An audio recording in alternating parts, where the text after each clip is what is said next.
All right, all the loading bars are finished on all the windows, so we must be ready. All right, welcome to Logan Reads Live this lovely, frightful Friday, where we are going to return to the turn of the screw and read a couple of chapters there. And we are going to read one of Edgar Allan Poe's poems. I just about knocked my water glass off the desk there. That would have been upsetting. All right. One thing to note is that next week on Friday, I have other business and I will not be doing Logan Reads Live. What I probably will do is, on Thursday, I'm doing something too. Anyways, I'll figure something out. Next week, some week, I'm going to do Frightful for one day, someday. I'm going to do Frightful Friday on another day, but I may be busy on Thursday and Friday. Dang it. Okay. Well, I'll figure it out. We'll find out next week how it goes. But this week I'm here. All right. At least most of this week I was here. Of course, Logan Reads Live is presented by Rosalind and Jane, where you can find the amber heart top. You can wear this feminine heart-shaped pattern to all your favorite places. Also, with details like its gorgeous butterfly sleeves and soft pink shade, you can't go wrong with our amber heart top. This classic top can make your day or night look extra chic and make you ready for any occasion. Ruffle up your outfit in the best way with the amber heart top. There is, of course, a link in the description where you can go to find that lovely amber heart top, and then also there is a link for rosalindjane.com where you can find the entire beautifully curated collection of women's clothes. All right. One thing too I've been thinking about doing is I'd like to bring back a form of my opinion subject to change show that I did a few years ago.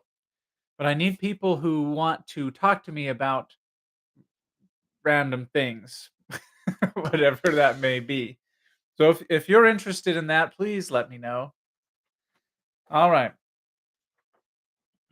So we are going to Edgar Allan Poe, The Sleeper. At midnight, in the month of June, I stand beneath the mystic moon. An opiate vapor, dewy, dim, exhales from her golden rim, and softly dripping, drop by drop, upon the quiet mountain top, steals drowsily and musically into the universal valley. The rosemary nods upon the grave, the lily lolls upon the wave. Wrapping the fog about its breast, the ruin moulders into rest. Looking like Lethe, see, the lake a conscious slumber seems to take, and would not for the world awake. All beauty sleeps, and lo, where lies her casement upon open to the skies, Irene with her destinies. O Lady bright, can it be right? This window open to the night, the wanton airs from the tree top laughingly through the lattice drop. Uh, Sorry, I think I may have skipped a page. It's a nice flow we got going there. Make sure. All right, I'll read that stanza again. O Lady bright, can it be right? This window open to the night, the wanton airs from the tree top laughingly through the lattice drop. The bodiless airs, a wizard rout, flit through thy chambers in and out, and wave the curtain canopy so fitfully, so fearfully, above the closed and fringed lid, neath which thy slumbering soul lies hid, that o'er the floor and down the wall, like ghosts the shadows rise and fall. O lady dear, hast thou no fear? Why and what art thou dreaming here? Sure thou art come o'er far off seas, a wonder to these garden trees. Strange is thy pallor, strange is thy dress, strange above all thy length of tress, and this all solemn silentness. The lady sleeps, O may her sleep, which is enduring, be so deep. Heaven have her in its sacred keep. This chamber changed for one more holy, this bed for one more melancholy. A pray to God that she may lie forever with unopened eye, while the dim sheeted ghosts go by. My love, she sleeps. O may her sleep, as it is, lasting, be so deep. Soft may the worms about her creep, far in the forest, dim and old. For her may some tall vault unfold, some vault that oft hath flung its black and winged panels fluttering back, triumphant o'er the crested palls of her grand family funerals. some sepulchre remote alone, against whose portal she hath thrown in childhood many an idle stone, some tombs from out whose sounding door she ne'er shall force an echo more, thrilling to think, poor child of sin, it was the dead who groaned within. It's a pleasant image of his love, isn't it? I thought that one somewhat appropriate for the turn of the screw, which is, of course, our feature presentation of Logan Reads Live tonight, chapters 9 and 10 from Henry James.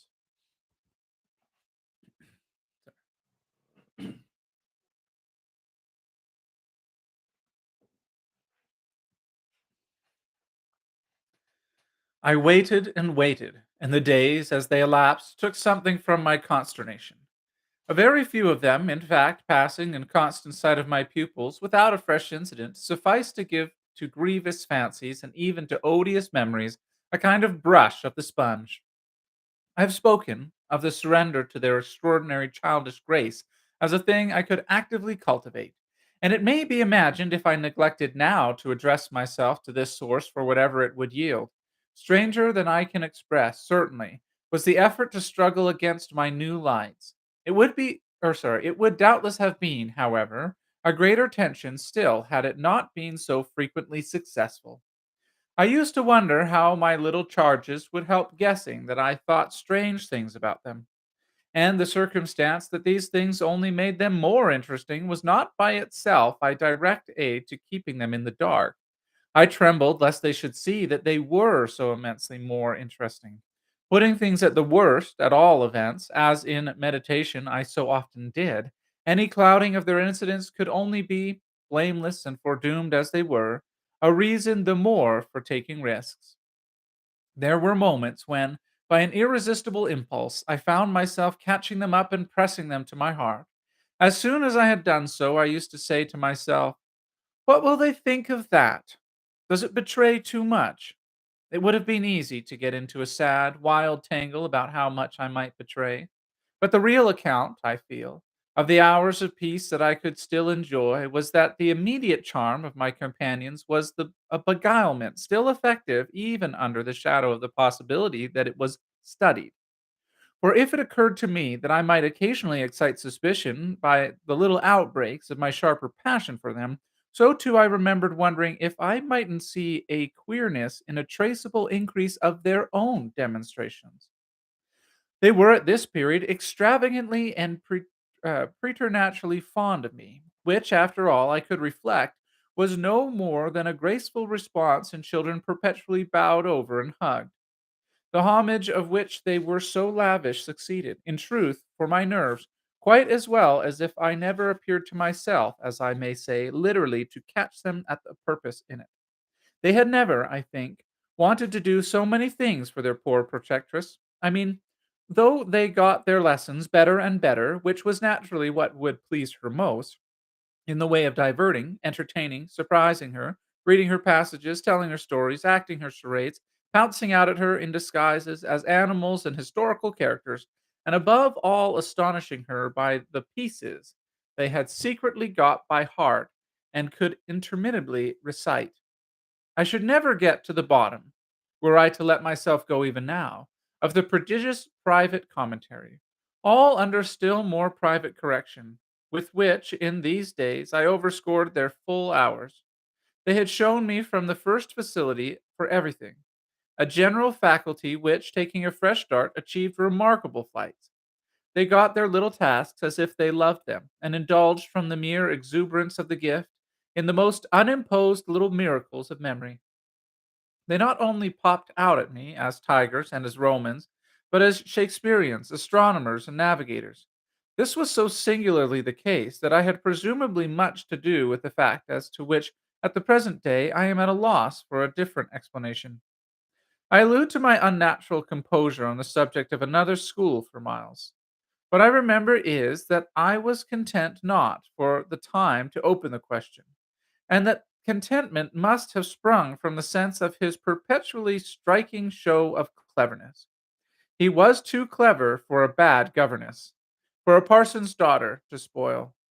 And the strangest, if not the brightest thread in the pensive embroidery I just spoke of was the impression I might have got, if I had dared to work it out, that he was under some influence operating in his small intellectual life as a tremendous incitement. If it was easy to reflect, however, that such a boy could postpone school, it was at least as marked that for such a boy to have been kicked out by a schoolmaster was a mystification without end. Let me add that in their company now, and I was careful almost never to be out of it, I could follow no scent very far. We lived in a cloud of music and love and success and private theatricals. The musical sense in each of the children was of the quickest, but the elder in especial had a marvelous knack of catching and repeating. The schoolroom piano broke into all gruesome fancies, and when that failed, there were confabulations in corners, with a sequel of one of them going out in the highest spirits in order to come in as something new. I had had brothers myself, and it was no revelation to me that little girls could be slavish idolaters of little boys. What surpassed everything was that there was a little boy in the world who could have for the inferior age, sex, and intelligence so fine a consideration. They were extraordinarily at one. And to say that they never either quarreled or complained is to make the note of praise coarse for their quality of sweetness. Sometimes, indeed, when I dropped into coartness, I perhaps came across traces of little understandings between them by which one of them should keep me occupied while the other slipped away. There is a naive side, I suppose, in all diplomacy. But if my pupils practiced upon me, it was surely with the minimum of grossness. It was all in the other quarter that, after a lull, the grossness broke out. I find that I really hang back, but I must take my plunge. In going on with the record of what was hideous at Bly, I not only challenge the most liberal faith, for which I little care, but, and this other matter, I renew what I myself suffered. I again pushed my way through it to the end. There came suddenly an hour after which, as I look back, the affair seems to me to have been all pure suffering. But I have at least reached the heart of it, and the straightest road out is doubtless to advance. One evening, with nothing to lead or to prepare it, I felt the cold touch of the impression that had breathed on me the night of my arrival, and which, much lighter than, as I have mentioned, I should probably have made little of in memory had my subsequent sojourn been less agitated. I had not gone to bed. I sat reading for a couple of candles. There was a room full of old books at Bly, last century fiction, some of it, which, to the extent of distinctly deprecated renown, but never to so much as that of a stray specimen, had reached the sequestered home and appealed to the unavowed curiosity of my youth. I remember that the book I had in my hand was Fielding's Amelia, also that I was wholly awake. I recall further both a general conviction that it was horribly late and a particular objection to the looking at my watch. I figure, finally, that the white curtain draping, in the fashion of those days, the head of Flora's little bed, shrouded, as I had assured myself long before, the perfection of childish rest. I recollect, in short, that though I was deeply interested in my author, I found myself, at the turn of a page and with a spell all scattered, looking straight up from him and hard at the door of my room. There was a moment during which I listened, reminded of the faint sense I had had the first night of there being something undefinably astir in the house, and noted the soft breath of the open casement just move the half drawn blind. Then, with all the marks of deliberation that must have seemed magnificent had there been anyone to admire it, I laid down my book, rose to my feet, and taking a candle, went straight out of the room from the passage on which my little light made little impression, noiselessly closed and locked the door. I can say now neither what determined nor what guided me, but I went straight along the lobby, holding my candle high, till I came within sight of a tall window that presided over the great turn of the staircase. At this point, precipitately found myself aware of three things. They were practically simultaneous, yet they had flashes of succession. My candle, under a bold flourish, went out, and I perceived by the uncovered window that the yielding dusk of earliest morning rendered it unnecessary. Without it, the next instant, I saw that there was someone on the stair. I speak of sequences, but I required no lapse of seconds to stiffen myself for a third encounter with Quint. The apparition had reached the landing halfway up and was therefore on the spot nearest the window, where, at the sight of me, it stopped short and fixed me exactly as it had fixed me from the tower and from the garden. He knew me as well as I knew him, and so, in the cold, faint twilight, with a glimmer in the high glass and another on the polish of the oak stair below, we faced each other in our common intensity. He was absolutely, on this occasion, a living, detestable, dangerous presence. But that was not the wonder of wonders. I reserve this distinction for quite another circumstance. The circumstance that dread had unmistakably quitted me, and that there was nothing in me that there was nothing in me there that didn't meet and measure him. I had plenty of anguish after that extraordinary moment, but I had, thank God, no terror. And he knew I had not. I found myself at the end of an instant magnificently aware of this. I felt in a fierce rigor of confidence that if I stood my ground a minute, I should cease, for the time at least, to have him to reckon with. And during the minute, accordingly, the thing that was as human and hideous as a real interview, hideous just because it was human as to have met alone in the small hours in a sleeping house, some enemy, some adventurer, some criminal. It was the dead silence of our long gaze at such close quarters that gave me the whole horror, huge as it was, its only note of the unnatural. If I had met a murderer in such a place and at such an hour, we still at least would have spoken. Something would have passed in life between us. If nothing had passed, one of us would have moved. The moment was so prolonged that it would have taken but little more to make me doubt if even I, were in life. I can't express what followed it, save by saying that the silence itself, which was indeed in a manner of attestation of my strength, became the element into which I saw the figure disappear, in which I definitely saw it turn, as I might have seen the low wretch to which it had once belonged turn on receipt of an order and pass, with my eyes on the villainous back that no hunch could have been more disfigured, straight down the staircase and into the darkness in which the next bend was lost.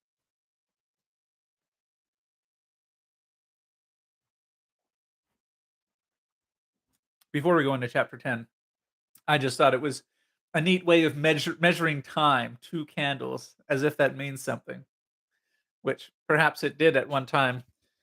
Candles are probably less well, certainly less common than when this is placed, but perhaps even less standard. All right, chapter 10. I remained a while at the top of the stair, but with the effect presently of understanding that when my visitor had gone, he had gone. Then I returned to my room.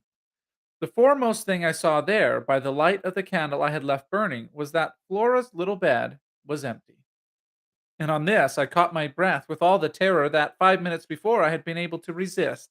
I dashed at the place in which I had left her lying, over which, for the small silk counterpane and the sheets were disarranged, the white curtains had been deceivingly pulled forward. Then my step, to my unutterable relief, produced an answering sound. I perceived an agitation of the window blind, and the child, ducking down, emerged rosily from the other side of it. She stood there in so much of her candor and so little of her nightgown, with her pink bare feet and the golden glow of her curls. She looked intensely grave, and I had never had such a sense of losing an advantage acquired, the thrill of which had just been so prodigious, as on my consciousness that she addressed me with a reproach. "You naughty! Where have you been?" Instead of challenging her on her own irregularity, I found myself arraigned and explaining. She herself explained, for that matter, with the loveliest, eagerest simplicity. She had known suddenly, as she lay there, that I was out of the room, and had jumped up to see what had become of me. I had dropped, with the joy of her reappearance, back into my chair, feeling then and then only a little faint. And she had pattered straight over to me, thrown herself upon my knee, given herself to be held with the flame of the candle full in the wonderful little face that was still flushed with sleep. I remember closing my eyes an instant, yieldingly, consciously, as before the excess of something beautiful that shone out of the blue of her own. "You were looking for me out of the window," I said. "You thought I might be walking the grounds." "Well, I thought someone was." She never blanched as she smiled out that at me. Oh, how I looked at her now! "And did you see anyone?" "Ah, no," she returned, almost with the full privilege of childish inconsequence, resentfully, though with a long sweetness in her little drawl of the negative. At that moment, in the state of my nerves, I absolutely believed she lied. And if I once more closed my eyes, it was before the dazzle of the 3 or 4 possible ways in which I might take this up. One of these, for a moment, tempted me with such singular intensity that, to withstand it, I must have gripped my little girl with a spasm that wonderfully she submitted to without a cry or a sign of fright. Why not break out at her on the spot and have it all over? Give it to her straight in her lovely little lighted face. You see, you know that you do, and that you already quite suspect I believe it. Therefore, why not frankly confess it to me, so that we may at least live with it together and learn, perhaps, in the strangeness of our fate, where we are and what it means? This solicitation dropped, alas, as it came. If I could immediately have succumbed to it, I might have spared myself. Well, you'll see what. Instead of succumbing, I sprang again to my feet, looked at her bed, and took a helpless middle way. "Why did you pull the curtain over the place to make me think you were still there?" Flora luminously considered, after which, with her little divine smile, "Because I don't like to frighten you." "But if I had, by your idea, gone out?" She absolutely declined to be puzzled. She turned her eyes to the flame of the candle as if the question were as irrelevant, or at any rate as impersonal, as Mrs. Marset of Nine Times Nine. "Oh, but she quite adequately answered, "that you might come back, you dear, and that you have." And after a little while, when she had gone into bed, I had, for a long time, by almost sitting on her to hold her hand, to prove that I recognized the pertinence of my return. You may imagine the general complexion from that moment of my nights. I repeatedly sat up till I didn't know when. I selected moments when my roommate unmistakably slept, and stealing out, took noiseless turns in the passage and even pushed as far as to where I had last met Quint. But I never met him there again. And I may as well say at once that I on no other occasion saw him in the house. I just missed, on the staircase, on the other hand, a different adventure. Looking down it from the top, I once recognized the presence of a woman seated on one of the lower steps, which with her back presented to me, her body half bowed and her head in an attitude of woe in her hands. I had been there but an instant. However, when she vanished without looking round at me, I knew none the less exactly what dreadful face she had to show.